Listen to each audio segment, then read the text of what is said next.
like it. Before we dive into the depths of this brand new £5 game challenge, check this out.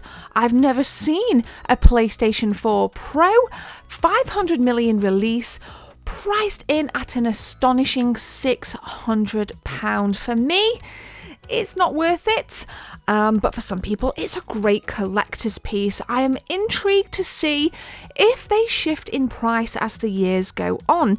Now we're going to be diving into this, and if you're new here, sit tight and allow me to explain the rules.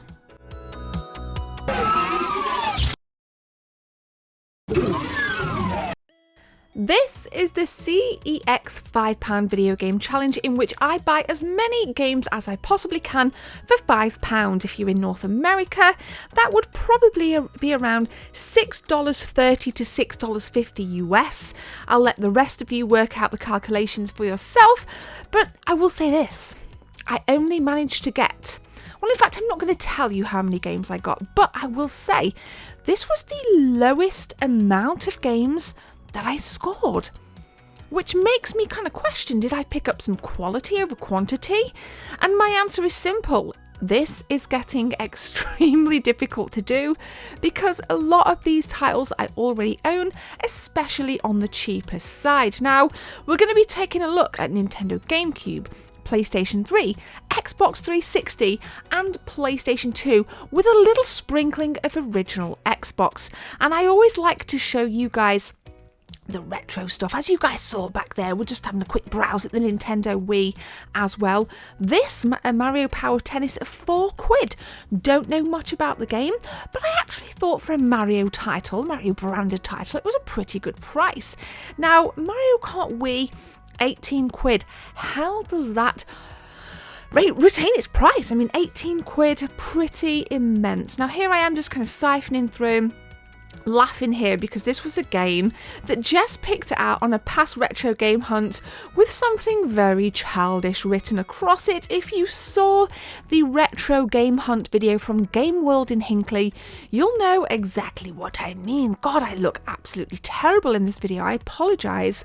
It's been a long weekend for me, this was. Now, Kirby, checking out a couple of Kirby titles there.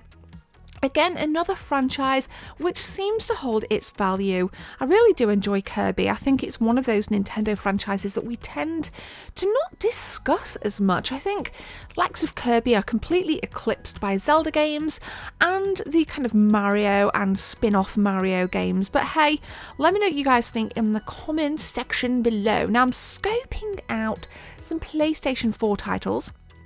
I'm going to be honest, I actually considered doing a PS4 £5 game challenge because I could probably buy one game. And I thought it would be fun to see which one game I don't own that I could pick up for £5. So possibly going to kind of look at doing that in the next episode. So kind of stay tuned for that. So we got some decent GameCube titles here.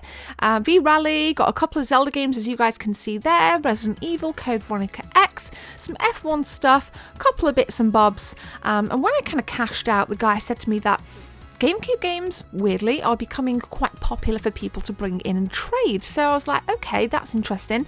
And kind of jogging my memory back throughout these £5 game challenges, I've seen a very, very steady increase in the amount of Nintendo GameCube games within CEX. So perhaps that is a console to watch in terms of collecting for, who knows.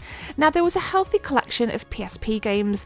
Didn't pick up anything from the PSP selection because I, from a couple of weeks back, managed to snag some really kind of old PSP games, nothing major at all, but snag some PSP games for 95 pence in some charity shop stuff. Go and check out the Retro Game Haul playlist if you want to get your teeth sunk into that. Now, this double case of Borderlands, I own it and you don't see it around that often, so I would recommend that you guys kind of pick that up if you're a collector and you want something a little bit different. That's a really nice double case to have. It's just Borderlands and Borderlands 2 with a slipcase essentially. Good price there. Dynasty Warriors, Got lots of Dynasty Warrior games on PlayStation 2, not on the PlayStation 3, and just kind of jogging back to you saw me a second ago pick up Modern Warfare 2, £1. Can we just take a moment to appreciate how much value there is in paying £1 for Call of Duty Modern Warfare 2, an excellent Call of Duty game, and I am sorry if you're not a Call of Duty fan.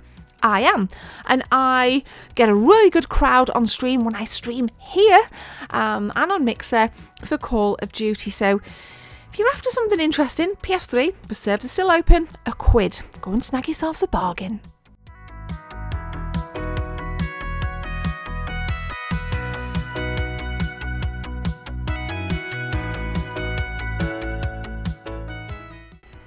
Now let me have a shameless plug for Friday's video, in which we visit some brand new charity shops in a brand new town, and we stumble upon something that's not necessarily a hidden gem, but a little store that I was unaware of that sold retro games, amongst other things. In fact, I would go as far as to say the retro games were a small portion of what was sold there, but I do get quite a lot of footage, and I'm excited to show you guys, and I'll give you all the details in Friday's video. So if you are not subscribed and you're watching this £5 game challenge, make sure you hit subscribe, because you're not going to want to miss that episode on Friday.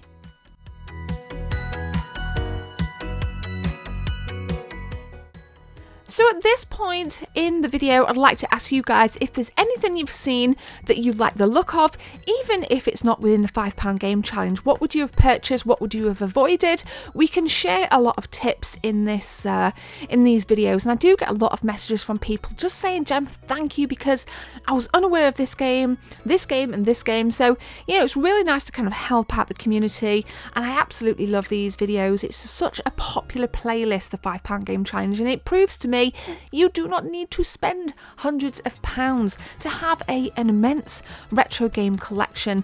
And speaking of retro game collections and retro game hunting, we have the Doncaster Retro Gaming Market coming up. I will be attending, I will be filming, and hopefully I will be buying some good stuff from there. So please stay tuned for that. There's so much good stuff coming up. I'm so excited, guys. It's just immense. Now we have a little spin around, and we have quite a few PS3 games. Now I think Jess had kind of gone off in a different shop at this point. Look at this. Pause. 150 Sleeping Dogs. Get in. Didn't get it because I already own it. But anyway, I was saying, Jess said that this is one of the better CEX stores that she's been in. It was very clean. This is the Ilkeston CEX. Nipped in a couple of times, but I think this particular episode, we get an absolute massive in-depth look at all of the games. I don't pick anything. If, say, like I'm kind of like looking here, my strategy is you kind of don't recognise the spine, or you're just intrigued on the price, just kind of pull it out and, have a look sort of thing. We've got Haze and Homefront back there, a couple of Resistance titles, Rage, all very, very cheap. Great time to collect for PS3, great time to collect for 360, and I think it's a good time to continue to pad out your PlayStation 2 collection. To be honest, I'm sick of the sight of PS2 games, because in a previous £5 game episode, I bought the entire stock of PS2 games in cash converters. Yes, you're probably thinking, what, in a £5 game challenge? Yes, I did. Go and check that out. I will link the playlist in the cards. Click it and you will see it as plain as day.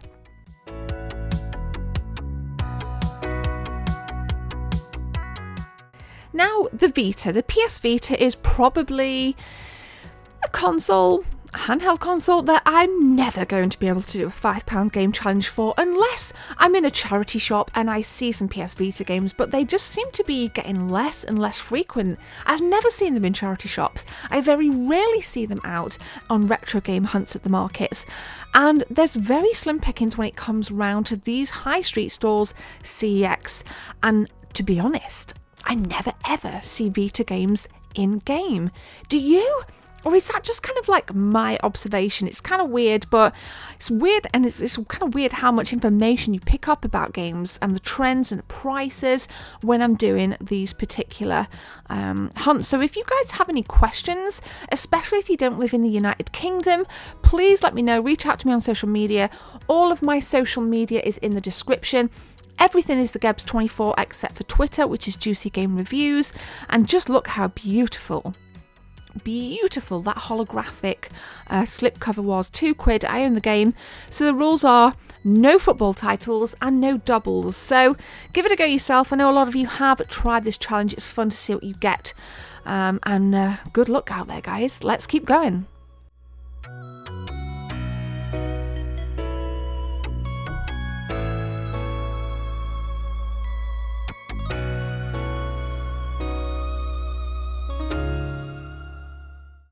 So if my memory serves me correctly, at this stage in the video, I think I had about 50 pence left to complete my £5 game challenge, and I was scratching at the roof to try and find something that I didn't own because I didn't want to go over. There have been 2 episodes where I have gone over, and in a past episode somebody said to me they'd never seen the £5 game challenge where I'd hit the absolute target.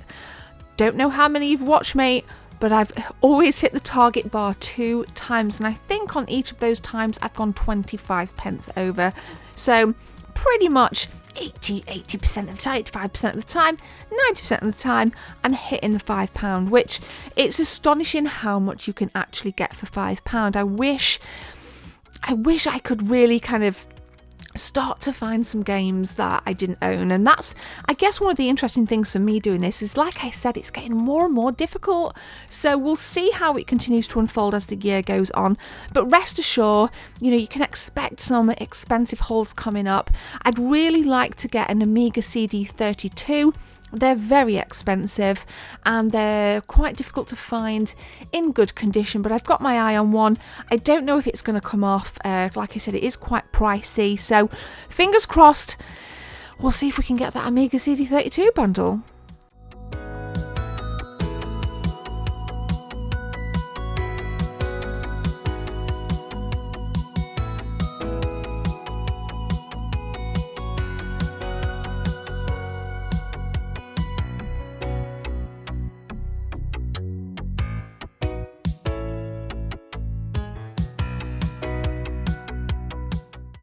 So like I said, this episode has been very in-depth. I think I covered quite a bit of time in here. Real time I spent in here was about 35 minutes. Took a while to queue. It always does in CEX. They really need to sort out that. They get some more staff, get bigger stores, get more tills, I don't know. But the queue was absolutely insane in this particular CEX. But picking time, scouring time, game hunting time, it's about 35 minutes for me, which tends to be kind of average for when I film these episodes. So we're about to take a look at what I got. Please don't go anywhere. I want to hear your thoughts in what you think was a good £5 game challenge. Or did I waste my time? Like I said, this is probably the lowest in terms of numbers, and I didn't necessarily get quality games either, but you guys can be the judge of that. So thank you so much for watching this episode. Playlist will be linked in the description, as will the retro game hunts. Have a beautiful day, take care, and I'll see you in the next one.